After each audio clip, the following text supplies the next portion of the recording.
واضح یہ ہوتا ہے اور سمجھ یہ آتی ہے کہ نمبر 1 دجال کی ایک بہت پاورفل آرمی ہوگی اور اس کے ساتھی ہوں گے. ایسٹ سے وہ نمودار ہوگا، خراساں کے علاقے سے. آج کل کچھ لوگ خراساں کو پاکستان سے ریلیٹ کرتے ہیں. وہ کہتے ہیں کہ مدینہ میں کھڑے ہو کے نبی صلی اللہ علیہ وسلم نے 3 بار جو ہے انگلی ایسٹ کی طرف کی، تو وہ عریبین سی کی طرف لوگ کچھ استدلال کرتے ہیں کہ وہ عریبین سی ہے یا سندھ کا علاقہ ہے، کیونکہ نبی صلی اللہ علیہ وسلم کے دور کا جو خراساں تھا اس میں سندھ بھی شامل تھا پاکستان کا بارڈرز میں، لیکن اس میں افغانستان کا علاقہ بھی شامل تھا، ایران کا بھی کچھ علاقہ شامل تھا. تو یہ استدلال ناٹ شور کہ ہم حتمی یہ کہہ سکتے ہیں کہ پاکستان سے نکلنا ہے اس نے یا سندھ سے نکلنا ہے، عریبین سی سے نکلنا ہے. ظاہر ہے کچھ لوگ ریلیٹ کرتے ہیں کہ گوادر کے آگے جا کے عریبین سی میں ایک بہت پرانا مندر بھی ہے کالی ماتا کا، اور ہو سکتا ہے وہ ہو وہ جگہ جہاں تمیمت داری گئے تھے. وہ فیمس حدیث آپ لوگوں نے سنی ہے، ایک صحابی جو اس وقت کرسچن تھے، ان کا جہاز 1 مہینے جو سمندر تھا اس میں ظاہر ہے لہروں کی وجہ سے دے گاٹ لاسٹ. 1 مہینے تک وہ لاسٹ رہے. اس کے بعد ایک آئی لینڈ کے پاس جا کے ان کا جہاز لگا، اور پھر وہ بتاتے ہیں کہ ان کی ملاقات ہوئی دجال سے، جساسہ سے، جو کہ ایک جانور نما کریچر تھا. اور دجال کو جب انہوں نے دیکھا، ایکسپلین کیا کہ ایک بہت ہی ہیوی ویٹ لفٹنگ جیسے کرنے والا ایک انسان ہوتا ہے، براڈ شولڈرز، وہ زنجیروں سے جکڑا ہوا تھا. اور وہ کہتے ہیں کہ آج تک میں نے کسی کو اس طرح جکڑے ہوئے نہیں دیکھا، اتنا وہ اسٹرانگلی جکڑا ہوا تھا. کچھ سوالات اس نے کیے ان سے، اور پھر وہ آ کے سارا واقعہ تمیمت داری نے نبی اکرم صلی اللہ علیہ وسلم کو سنایا، اور اللہ کے نبی نے اکنالج کیا کہ ہاں تم نے اسی کو، تمہاری اسی سے ملاقات ہوئی ہے.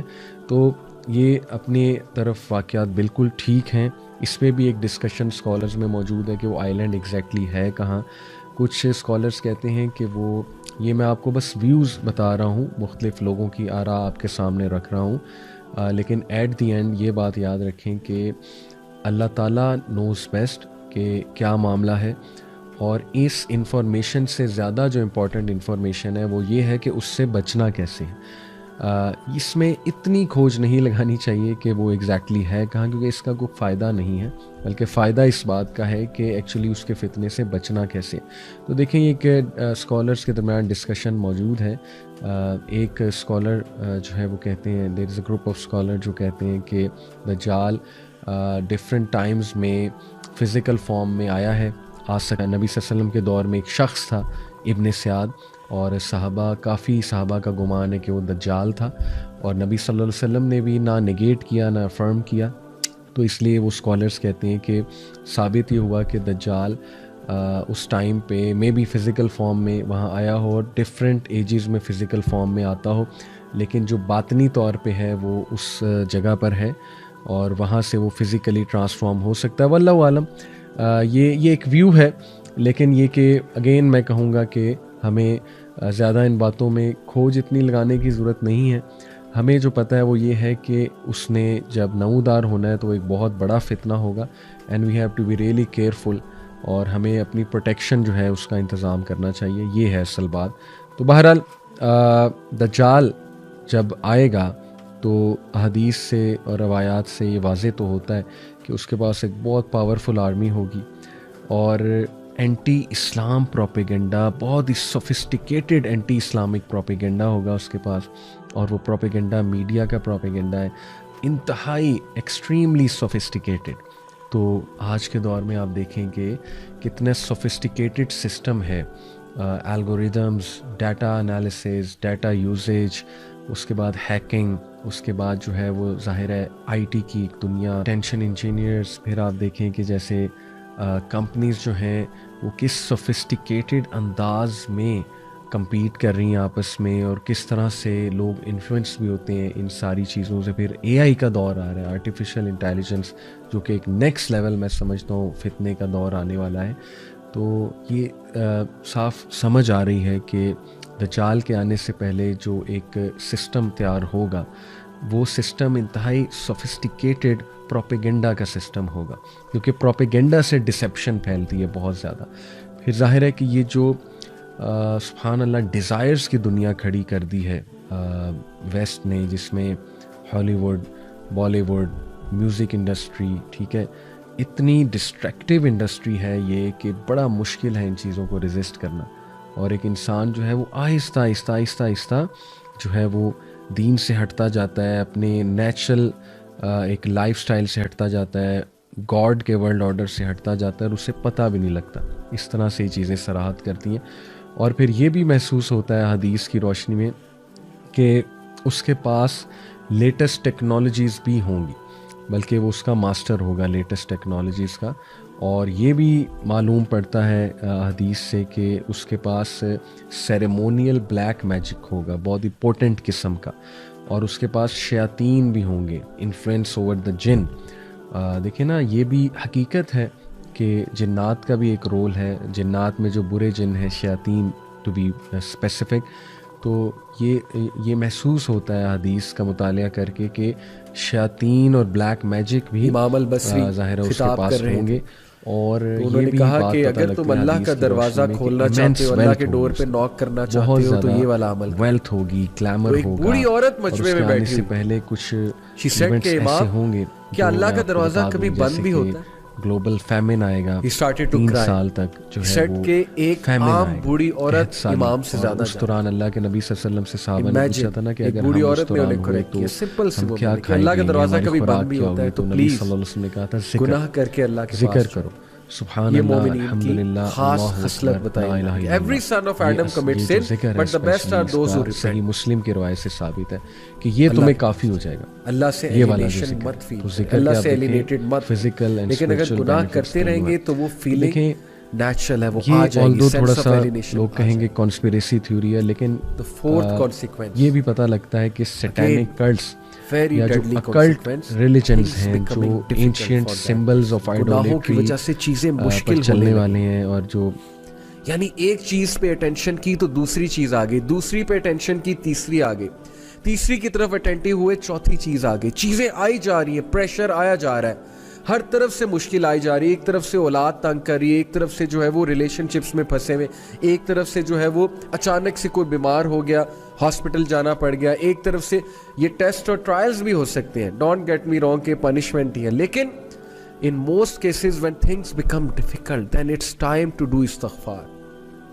کیسے کتنا یہ ہمارے ساتھ زیادہ ہوتا ہے، ایک طرف سے پرابلم آئی، وہ حل ہوئی، دوسری طرف سے آ گئی، ابھی وہ ہو رہی تھی، تیسری طرف سے آ گئی، اٹس ٹائم یو ڈو سجدہ، you submit to Allah, you say یا اللہ، یا اللہ بس، یا میرے رب مجھے معاف کر دے، یا میرے رب مجھے راہ دکھا دے، یا میرے رب things have become difficult for me, life has become constricted for me، یا اللہ بکھر گیا ہوں، سمیٹ دے، یا اللہ تنگ آ گیا ہوں، بس یا اللہ گناہوں میں پڑا ہوا ہوں، نکال لے یا رب، نکال لے۔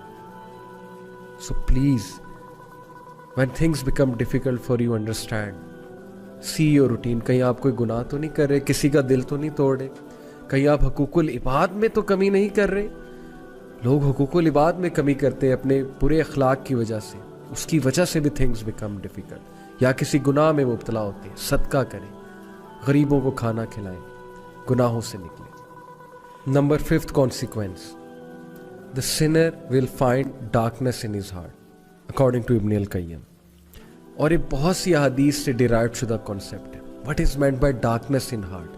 ایک تو یہ ہے نا کہ گناہ کی زیادہ چاہت ہونا، اور نیکی سے کنسٹرکٹڈ فیل کرنا، نیکی کے حوالے سے، نیکی کے حوالے سے بہت ہی ریزسٹنس فیل کرنا دل میں۔